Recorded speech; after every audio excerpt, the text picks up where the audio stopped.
नमस्कार, आप देख रहे हैं न्यूज, आपके साथ मैं हूं नम्रता बुंदेला। हमारे खास कार्यक्रम चुनावी फीवर में मध्य प्रदेश में उपचुनाव करीब आते जा रहे हैं और आज देखते हैं हमारे खास कार्यक्रम में कि इस उपचुनाव के मौसम में आज सियासी गलियारों में चुनाव की ठंडी हवाएं चल रही हैं या फिर चुनाव की लू लपटें चल रही हैं। और आज बेहद खास दिन है क्योंकि आज हमारे editor in chief Mahendra Singh ji आज हमारे साथ चुनावी फीवर में चर्चा करने के लिए जुड़े हुए हैं। महेंद्र जी, आप बताइए कि आज उपचुनाव कि अगर हम बात करें तो सियासी गलियारों में आज ठंडी हवाएं बह रही हैं या फिर लू चल रही है? देखिए, मुझे तो ऐसा लगता है नम्रता की चुनावी बुखार जो है वो नेताओं पे इस कदर चढ़ा है कि फिलहाल तो ठंडी हवाओं का कहीं कोई दूर दूर तक नामो निशान नजर नहीं आता। लेकिन नेताजी की जेब में नारियल भी है, नेताजी के पास साधु और शैतान का आइडिया भी है और नेताजी का नारा बड़ी जोर से लग रहा है। शायद यही वजह है कि जो उपचुनाव का मौसम है ये नेताओं की गर्मी का इजाफा दिखाई दे रहा है यहाँ पर और सियासत का जो पारा है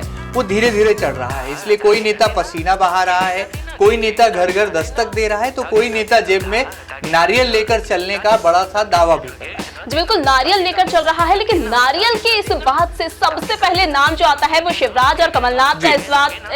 इस बात पर जहन में सबसे ज्यादा नाम आ रहा है क्योंकि इस बार जो नारियल पॉलिटिक्स जो मध्य प्रदेश की सियासत में चल रही है उसमें शिवराज और कमलनाथ अब आमने सामने हो चले हैं। क्या कहेंगे आप इस पर? देखिए, जाहिर सी बात है, नारियल जहाँ पर आता है तो वहाँ पर लोकार्पण याद आते हैं, वहाँ पर शिलान्यास याद आते हैं और वहाँ पर विकास के कामों की एक बड़ी श्रृंखला हमारी आंखों के सामने जो है परिलक्षित होने लगती है। और रही बात नारियल की, तो चूंकि बार बार विपक्षी दल जो है वो शिवराज सिंह चौहान पर पहले के चुनाव की बात करें 2018 की तो घोषणावीर मुख्यमंत्री होने का आरोप लगाता था और अब वही विपक्ष जो है वो नारियल वाले सीएम का जो है नारा शिवराज सिंह चौहान के नाम के साथ जोड़ रहा है। लेकिन बड़ी गौर करने वाली बात यह है कि जनता जो है वो बड़ी समझदार है क्योंकि जनता बहुत भली भांति जानती है कि कौन उनके इलाके का विकास कर सकता है, कौन उनके राज्य की देखभाल कर सकता है और कौन ऐसा मुख्यमंत्री है जो कि जनता के प्रति संवेदनशील रवैया रख सकता है। ऐसे में नारियल वाला कौन है या कौन बिना नारियल के चलता है, इसका फैसला तो जनता को करना है, जो कि 10 नवंबर को तस्वीर पूरी जो है साफ हो जाएगी। लेकिन फिलहाल इतना जरूर है कि कांग्रेस को बैठे डाले एक मौका मिल गया है और वो मुख्यमंत्री, वो मामा जो कभी जो है पानी के जल भराव की जो तमाम स्थितियां होती है वहां पर दौरा करने जाते हैं, मौका मुआयना करने जाते हैं, तो अपने सुरक्षा कर्मियों की गोद में भी बैठ जाते हैं। वो इतने भोले हैं, वो इतने संवेदनशील हैं कि कभी मंच से गिर जाते हैं तो उस गिरने की जो घटना है उसको भी वो जो है जनता का प्यार समझ बैठते हैं। वो इतने भोले हैं कि मंदसौर जाते हैं तो वो किसान जिसके नाम पर पूरे मध्य प्रदेश में तख्ता पलट हो गया, सत्ता बदल गई, उन किसानों को जब अभिवादन करने का मौका आता है तो घुटनों के बल लेट भी जाते हैं। वही मामा शिवराज जो है जेब में नारियल वाली जो बात है उसको भी यहाँ पर जो है बड़ी चुटेले अंदाज में स्वीकारते नजर आ रहे हैं। जी बिल्कुल, अब जब आपने शिवराज सिंह की बात कर दी है तो सीएम शिवराज की बात को लेकर अब साष्टांग प्रणाम करने को दिल कर रहा है क्योंकि इस वक्त मध्य प्रदेश की सियासत में साष्टांग प्रणाम को लेकर काफी जोरों की चर्चा बनी हुई है और अब कांग्रेस तो इस पर हमलावर भी हो रही है। लेकिन मुझे एक बात समझ नहीं आ रही है कि अगर सीएम शिवराज मंच पर जाते हैं, उन्हें जनता का अभिवादन करने का मन करता है और वो साष्टांग प्रणाम करते हैं और हमारे देश में तो ये प्रथा रही है कि जब भी किसी का सत्कार करने का मन करता है, किसी के लिए सम्मान करने का मन करता है तो साष्टांग प्रणाम करना जाहिर सी बात है। तब जब सीएम शिवराज ने मंच पर जाकर साष्टांग प्रणाम किया तो आखिर कांग्रेस हमलावर क्यों हो रही है? देखिए, पूरा पुराना एक भाषण है जिसमें मुख्यमंत्री शिवराज सिंह चौहान ये कहते नजर आते हैं कि जनता मेरी भगवान है और यदि वो जनता को भगवान का दर्जा देते हैं तो भगवान के सामने यदि वो नतमस्तक हो भी गए तो भला इससे किसी को क्या एतराज होना चाहिए। लेकिन चूंकि ये राजनीति है और जैसा कि हम इलेक्शन फीवर की बात कर रहे हैं तो यहाँ पर मुख्यमंत्री शिवराज सिंह चौहान का सियासी पारा मुझे जो है कांग्रेस से ज्यादा बढ़ता नजर आ रहा है, यानी कि उनका सियासी बुखार जो है वो कुछ ज्यादा है, जनता के प्रति संवेदनशीलता और जिम्मेदारी का भाव भी ज्यादा है। शायद यही वजह है कि मंच पर वो शरणम गच्छामी हो गए, जिसे संस्कृत की भाषा में शरणम गच्छामी कहा जाता है, पूरी तरह से जनता का अभिवादन करते नजर आए। इस पर यदि कांग्रेस को ऐतराज है तो कुछ इसी तरह से जो है उसकी अभिव्यक्ति भी होना चाहिए, लेकिन कांग्रेस उसे जो है नकारात्मक तौर पर देख रही है, कह रही है कि मुख्यमंत्री घुटनों के बल आ गए हैं और आने वाले कल में जब मतगणना साफ हो जाएगी पूरी तस्वीर तब वो इसी तरह से नजर आएंगे। बहरहाल ये देखना बहुत लाजमी होगा कि नेताओं का ये जो सियासी बुखार है ये कब तक चढ़ता है और मुख्यमंत्री शिवराज सिंह चौहान पर ये कटाक्ष के बाण कब तक जारी रहते हैं? जी बिल्कुल, क्योंकि दिग्विजय सिंह ने तो इस पर यहाँ तक कह दिया है कि शिवराज सिंह अभी तो सिर्फ साष्टांग प्रणाम करा है, अभी तो सिर्फ घुटनों के बल बैठे हैं, लेकिन चुनाव आते आते वो पूरी तरह से लेट जाएंगे। अब ये कहना कहाँ तक जायज है, ये बात तो समझ से परे है। लेकिन अगर बात कर रहे हैं हम चुनावी फीवर की, तो तापमान हाई की अगर हम बात करें इस चुनावी मौसम में, तो इस वक्त पूर्व मंत्री सज्जन सिंह वर्मा का भी तापमान कुछ हाई नजर आ रहा है, क्योंकि उन्होंने सिंधिया को लेकर कहा है कि सिंधिया बात कर रहे हैं कि उनकी जो जमीन है, उनकी जो जायदाद है वो 300 साल पुरानी संपत्ति है, लेकिन बच्चा बच्चा जानता है कि सिंधिया ने जो जमीन है, जो जायदाद है, वो किस तरह से हड़पी है। देखिए बड़ी बात है, जब सिंधिया, ज्योतिरादित्य सिंधिया कांग्रेस के खेमे में थे तब कांग्रेस को ये जमीन दिखाई नहीं दी, तब कांग्रेस को सिंधिया ट्रस्ट की चिंता नहीं सताई। लेकिन जैसे ही ज्योतिरादित्य सिंधिया ने कांग्रेस का दामन छोड़ के बीजेपी का कमल थाम लिया, वैसे ही कांग्रेस को जमीनें भी नजर आने लगी, वो ट्रस्ट भी नजर आने लगा। तो जाहिर सी बात है कि बिल्कुल, तो नेताओं में जो बुराई निकालने का जो एक पुराना किस्सा है, ये कहा जाता है कि जब जब दल परिवर्तन होता है, दल बदल होता है, तो राजनीति के अभिन्न रंग भी दिखाई देते हैं और ये जो सियासी बुखार है या जो तापमान है, ये गिरता और उठता रहता है। बहरहाल यहाँ पर सज्जन सिंह वर्मा, जाहिर सी बात है, चूंकि कांग्रेस में नंबर 2 के नेता हैं, कमलनाथ के बाद एकमात्र वो ऐसे नेता हैं जो कि जन स्वीकार्यता रखते हैं, जन नेता के तौर पर पहचान रखते हैं, लगातार पसीना भी बहा रहे हैं और कमलनाथ खेमे का झंडा भी उठा रहे हैं। तो ज्योतिरादित्य सिंधिया के खिलाफ यदि वो आवाज नहीं उठाएंगे तो भला राजनीति की परिभाषा को कैसे परिपूर्णता दे पाएंगे? जी बिल्कुल, लेकिन अब सिंधिया जब से बीजेपी में आए हैं तब से लगातार कांग्रेस के आरोपों का शिकार वो होते नजर आ रहे हैं और अब तो देखा जा रहा है कि सिंधिया भी जब भी अब मंच पर जा रहे हैं तो वो भी कांग्रेस के खिलाफ अपनी आवाज बुलंद करते नजर आ रहे हैं। और अब उन्होंने ये भी कहा है, जब वो ग्वालियर पहुंचे और वो मुन्ना लाल गोयल के पक्ष में प्रचार कर रहे थे, प्रद्युम्न सिंह तोमर के पक्ष में प्रचार कर रहे थे, तो उन्होंने जनता से कहा कि अगर कुछ भी अपमान होता है तो वो केवल मेरा अपमान नहीं, वो केवल मुन्ना लाल गोयल का अपमान नहीं, वो केवल प्रद्युम्न सिंह तोमर का अपमान नहीं, वो पूरे ग्वालियर का अपमान है, जनता का अपमान है, क्योंकि ग्वालियर के लोग बहुत स्वाभिमानी है। बिल्कुल ठीक बात है। देखिए नम्रता, यहाँ पर बहुत दिलचस्प बात यह है कि ज्योतिरादित्य सिंधिया, मुझे ऐसा लगता है कि दिल से राजनीति करते हैं। शायद यही वजह रही कि कांग्रेस में रहकर जब उनका दिल जो है पूरी तरह से धड़क नहीं पा रहा था या उनका दिल बार बार तोड़ा जा रहा था, तो जब दिल टूटने की घटनाओं में इजाफा हुआ तो उन्होंने अपना दिल बीजेपी से लगा लिया। बीजेपी से दिल लगा है तो दिल से राजनीति करने वाला नेता जब जब कुछ कहता है तो उसमें स्वाभिमान भी आता है और जनता जो है वो सीधे तौर पर पहला जुड़ाव रखती है। चूंकि जननायक है, मास लीडर की एक पहचान रखते हैं ज्योतिरादित्य सिंधिया,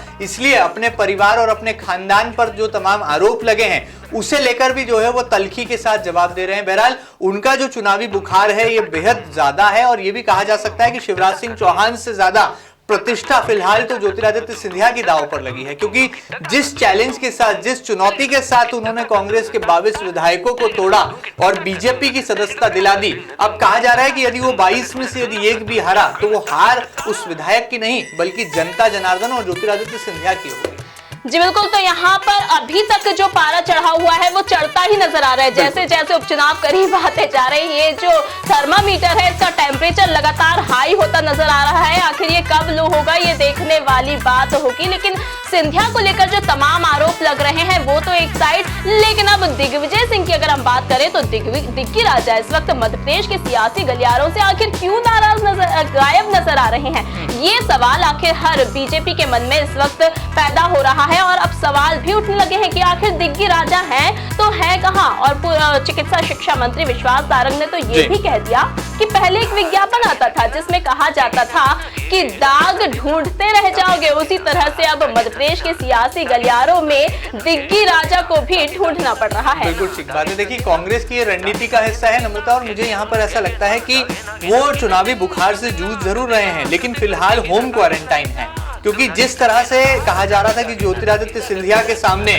जब एक टीम की बारी आएगी या कहा जाए जोड़ी को सामने लाना होगा तो शिवराज और महाराज की जोड़ी के सामने कमलनाथ के साथ कौन खड़ा होगा। जब इस बात पर कांग्रेस पार्टी ने एनालिसिस किया और दिग्विजय सिंह का चेहरा सामने लाया गया तो जो फर्स्ट रिव्यू निकल कर आए उसमें कहा गया कि जनता पुरानी सरकार के किए कामों को याद कर सकती है, इसलिए दिग्विजय सिंह को पर्दे के पीछे रखना होगा, यानी कि किंग की बजाय किंग मेकर की भूमिका में रखना होगा। यदि वो behind the curtain political stuff steps उठाते हैं तो जरूर कांग्रेस को बेनिफिट होगा। और शायद यही वजह है कि कांग्रेस की पॉलिटिकल स्ट्रैटेजी का हिस्सा है कि वो होम क्वारंटाइन रहे, बिहाइंड द कर्टन तमाम स्ट्रैटेजीज बनाए और कांग्रेस में केवल और केवल कमलनाथ को सहानुभूति के फैक्टर के साथ सामने लॉन्च किया जाए, ताकि जनता को ये याद दिलाया जा सके और बार बार इस नारे की आवाज को उठाया जा सके कि आखिर कमलनाथ की गलती क्या है। जी बिल्कुल, लेकिन बार बार जब बीजेपी नेताओं की तरफ से ये कहा जाता है कि जो दिग्विजय सिंह है वो तो पर्दे के पीछे के असली हीरो वही है, 15 महीने से सरकार वही चला रहे थे, कमलनाथ तो सिर्फ नाम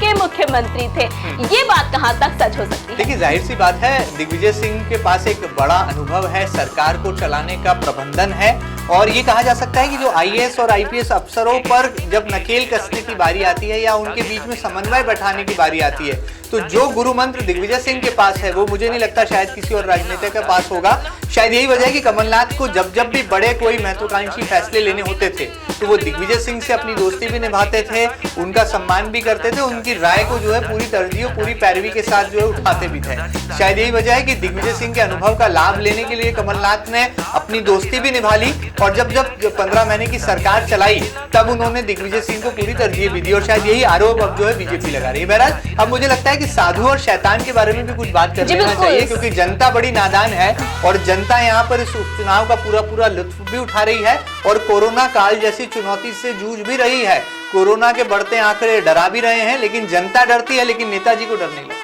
जी बिल्कुल, इस बार साधु और शैतान का जो मुद्दा है वो अब लगातार चर्चाओं में बना हुआ है, क्योंकि सांवेर में जब सीएम शिवराज सिंह की जब सभा होनी थी तो उसके पहले एक पोस्टर लगा हुआ था जिसमें लिखा था कि अब साधु और शैतान की लड़ाई है, अब कांग्रेस ने इसको अपने ऊपर ले लिया है। लेकिन अब बीजेपी का कहना है कि कांग्रेस अपने आप को भैया क्यों शैतान मान रही है, हमने तो वो ऐसे ही लिख दिया था।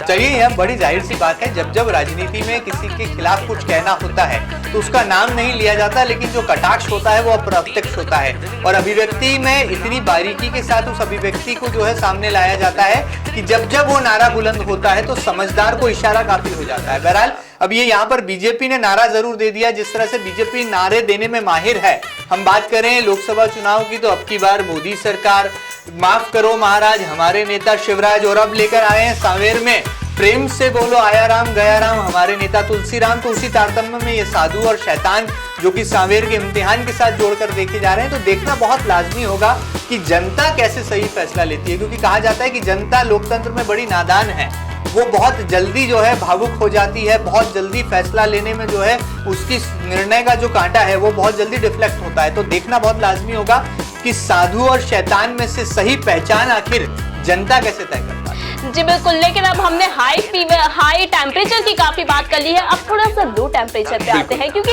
अब ये भी बहुत जरूरी है। अगर टेम्परेचर हाई होता जाएगा तो कैसे काम चलेगा, थोड़ा लो भी होना चाहिए। तो अब हम बात करें कि 100 रुपए का सिक्का अब जारी होने जा रहा है। पीएम मोदी एक खास कार्यक्रम में दिल्ली में जो मुख्य कार्यक्रम होगा उसमें लॉन्च करेंगे। तो क्या राजमाता विजयाराजे सिंधिया के जन्मदिन पर ये लॉन्च हो रहा है, तो क्या माना जाए कि जब सिंधिया बीजेपी में आ गई, क्या ये उसका असर है? देखिए, राजमाता सिंधिया को जो है बीजेपी ने अपने पितृ पुरुष का भी दर्जा दिया हुआ है। जो तमाम ऐसे आदर्श चेहरे हैं जो कि भारतीय जनता पार्टी की विचारधारा से जोड़कर देखे जाते हैं, उनमें कुशाभाऊ ठाकरे हैं, दीनदयाल जी हैं और उसके साथ साथ राजमाता विजयाराजे सिंधिया है। और चूंकि ये उनकी जन्म शताब्दी का वर्ष है, इसलिए जो है ये सरकार का एक बड़ा फैसला है, सरकार का एक बड़ा उपक्रम है और भारतीय रिजर्व बैंक, मुझे ऐसा लगता है इसे राजनीति से परे देखा जाना चाहिए। लेकिन चूंकि यहाँ पर इलेक्शन फीवर की बात है तो कांग्रेस जो कि विपक्ष में है वो जरूर इसे पॉलिटिकल स्टेप मानेगी, लेकिन